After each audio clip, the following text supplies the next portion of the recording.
So today we're going to talk about some half sovereigns. We're going to talk about what they're worth, how to work it out, and some interesting things that you maybe don't know. And we're also going to take a look inside here at my 3 latest pickups. So here they are. So I have 3 new half sovereigns. You might recall on the channel I've mentioned about filling this tube with half sovereigns, and also that they're all George V. So don't know what it is, but for some reason I've just started that as a bit of a date run. There is a bit of a reason behind it, but we'll get to that in a moment. So yeah, I've got a number of half sovereigns here in very nice condition. I'm basically just hanging around for, you know, nice enough condition ones. Not too bothered about getting ones that are worn. I'm just looking for the better ones, and when they come up at a good price. So I'm not really chasing them, just letting them come to me. But I have 9 half sovereigns there, and I'm adding 3 more to the stack today. So these 3 are also actually 3 new dates for me, or 2 new dates, but they are new dates. And first of all, we're going to talk about how much a half sovereign is worth. So obviously gold prices recently have been going up and up and up, and it's kind of time to recalibrate really, because a half sovereign is actually worth now more than I paid for my first ever full sovereigns back in 2018.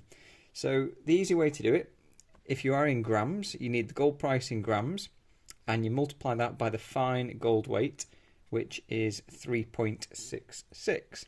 If you're in troy ounces, you multiply it by the fine gold weight, which is about 0.1177. So, for example, current gold price is, it's not quite, but let's say it's 68 pounds per gram. Multiply it by 3.66, and you get about 248.88-ish. So, best part of £250, and in dollars, around about $88 per gram of fine gold. And again, multiply it by 3.66, you get 322. So that is like the sort of gold value, if you like. Now, you might remember on this channel I was doing a Shield Sovereign date run, and I still am. It's just hit a bit of a stalling point, really.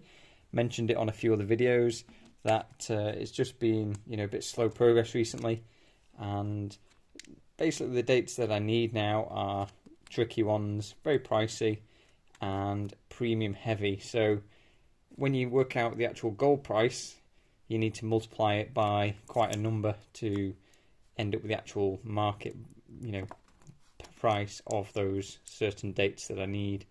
And anyway, I'm not saying I've given up, but still work in progress.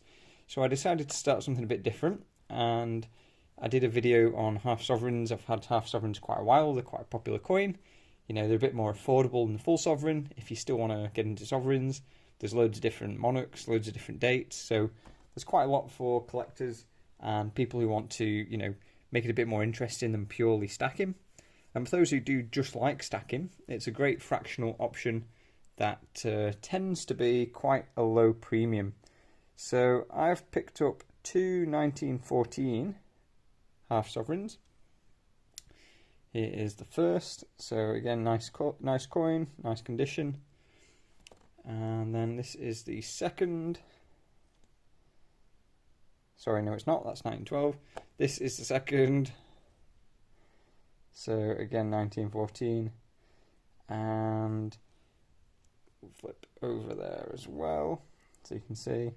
And finally, a 1912. So in terms of the half sovereigns, there is some interesting years actually. So you see my little collection here. Well, I just lose a couple. Let's get those back, and we'll pop those out as well. So the half sovereigns, they do sound different to full sovereigns. I know when I first got some half sovereigns, I was a bit not concerned, like I got them from a reputable source, but I was just, you know, a bit like, what's this? They do sound different when you sort of drop them on the floor or drop them on your desk. They do sound different to a full sovereign. They're a thinner gold coin than the full. They're not half the diameter, but they are half the gold content.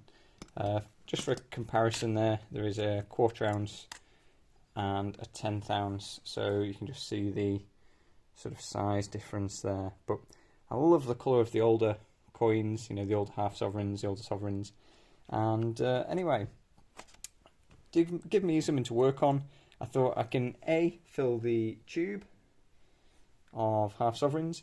I'm not sure how many it holds. I've got a sovereign tube that is obviously a bigger diameter that holds sovereigns, and that holds 46, I want to say, which is a bit of a random number. Bit of a shame it doesn't hold 50, just to make it a bit rounder. But anyway, I'm not sure how many this will hold, so we'll find out in time how many we can fit in there. But you'll see here I have the dates on the left. These are the available half sovereign dates. So on the left here and these two here. We're talking just bullion, so we're not talking about proof or anything like that, just bullion. So we've got a few different mints. We've basically got the London Mint, we've got the Melbourne Mint, Perth Mint, Sydney Mint, and Pretoria Mint in South Africa. Sorry, South Africa. Nearly said South America then. So in the London Mint, we've got 5 available years, as indicated with the L. We only have the 1915 for Melbourne, and we have 3 available dates for Perth, but they're an interesting one. There were actually 5 years that they were minted. I believe it was after this 1919 and 1920, but they were all dated 1918. There's quite a bit of research being done on those, some quite interesting articles if you want to dig up online. Search for the Perth Mint half sovereigns and have a read, particularly the King George V versions. And we have 5 available dates for Sydney, and then obviously 2 for South Africa. Now, let's just have a look here. I've got some of the South Africa ones. So where we're looking for this mint mark, you'll see the date. Obviously it says 1925. And then you see the horse's hind leg and where it makes contact with the ground. And you'll see that tiny little SA there. So I'm going to see if I can zoom in without booting the camera everywhere. Let's just give that a try. Beautiful. So you can see the date, and then you can see just above is S and A. So that is South Africa. So that is where we're looking for the mint mark. I do have a Sydney one. Let's see if it's this one. So yeah, you can see there we have the S for Sydney. So you look where the 9 and the 1 are, and it's just above there, just below the horse's hoof. So if I just show you on here, so let me zoom you back out. Beautiful. So yeah, if you look where the horse's hind hoof comes into the ground, the mint mark is around here. And this is also something I mentioned recently. It's the Gold Sovereign series book, and it is by Steve Hill, based on obviously the original by Michael Marsh, who is no longer with us. So there is a section on half sovereigns in here, and we can see George V. There's plenty of information in there. I'm not going to show you all of it, but it gives you a bit of an overview about the half sovereigns. And then, as a sort of typical page, it will show you a bit of information about the coin. And in case you haven't got this book yourself, it gives a bit of a rating, shows the mintage, and each coin is catalogued. So, for example, 526 in the Marsh book is obviously 1911. It's normal, so it's not proof, etc. Just normal. And there's the mintage, and it's rated as common. So the ratings, I'm not going to, not taking them to heart, but it does give an indication of if a coin is harder to come by or not.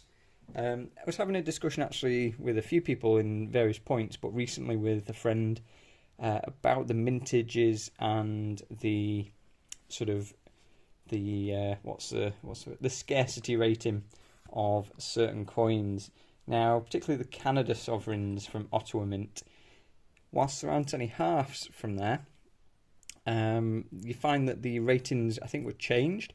So, in terms of the ratings, I think, some coins, they are rare as in you're not going to find them in, best value bullion, but they're not rare as in they rarely come on the market. They're often on the market at higher premiums because dealers have them, they'll pick them out and sell them as that particular date, for example.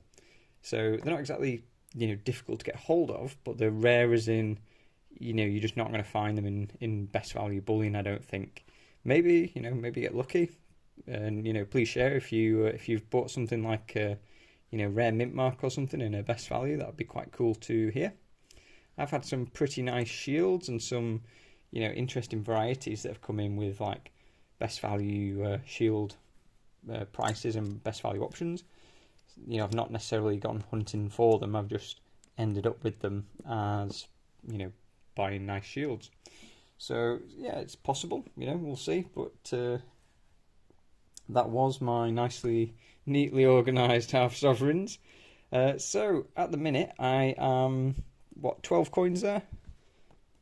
But yeah, they're not all different, so they don't all tick off a date or mint for me. The good thing about the halves is they're not too difficult to achieve. So in general, like the London ones, you should be able to pick those up. The Sydney ones, they do come about. Maybe the Melbourne one. I've not actually seen any of those recently since I've been paying attention, and the Perth ones neither. So I tend to see Sydney's and London's a bit, and the SAs tend to come up as well. But yeah, let me know. Are you collecting the half sovereigns? Do you like half sovereigns? Are you collecting any particular date runs or sets and series? I would be interested to talk in the comments. So I hope you enjoyed this video, and we'll talk in the next one.